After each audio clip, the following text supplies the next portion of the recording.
રાષ્ટ્રપતિ દ્રૌપદી મુર્મુ આજે નવી દિલ્હીના વિજ્ઞાન ભવનમાં રાષ્ટ્રીય ઉર્જા સંરક્ષણ પુરસ્કાર 2025 એનાયત કરશે। આ વર્ષથી સોશિયલ મીડિયા ઇન્ફ્લુએન્સર અને કન્ટેન્ટ ક્રિએટર માટે નવી શ્રેણી કરાઈ શરૂ। ઉત્તર પ્રદેશમાં ભાજપ અધ્યક્ષના નામની આજે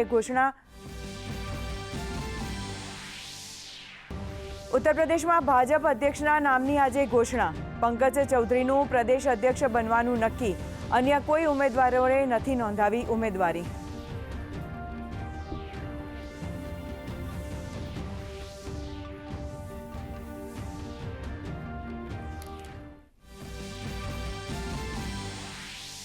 કોલકાતામાં દિગ્ગજ ફૂટબોલર મેસીની ઇવેન્ટમાં અરાજકતા પર રાજ્યપાલે વ્યક્ત કરી નારાજગી।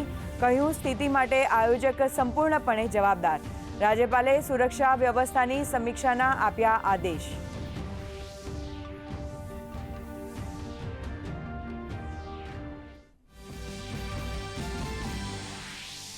કેન્સરના દર્દી માટે મુખ્યમંત્રી રાહત ભંડોળ જીવાદોરી થઈ રહ્યું છે સાબિત। 4 વર્ષમાં કેન્સરના 2000થી વધુ દર્દીઓને નવજીવન। છેલ્લા 5 વર્ષમાં કેન્સરના દર્દીઓને ચૂકવાઈ 31.55 કરોડથી વધુની આર્થિક સહાય।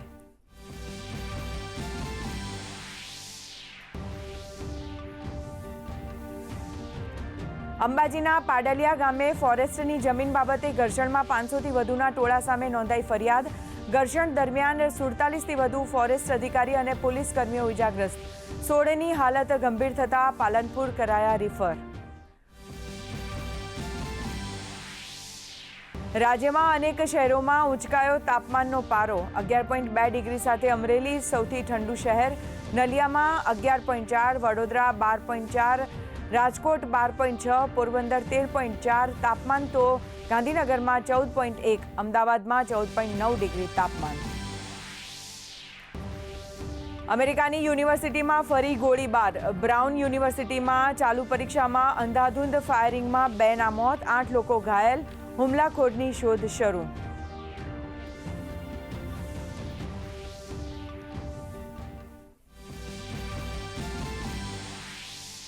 અને ભારત અને દક્ષિણ આફ્રિકા વચ્ચે ત્રીજી T20 મેચ ધર્મશાળામાં આજે રમાશે મેચ। 5 મેચની સિરીઝમાં બંને ટીમો 1-1થી બરાબર।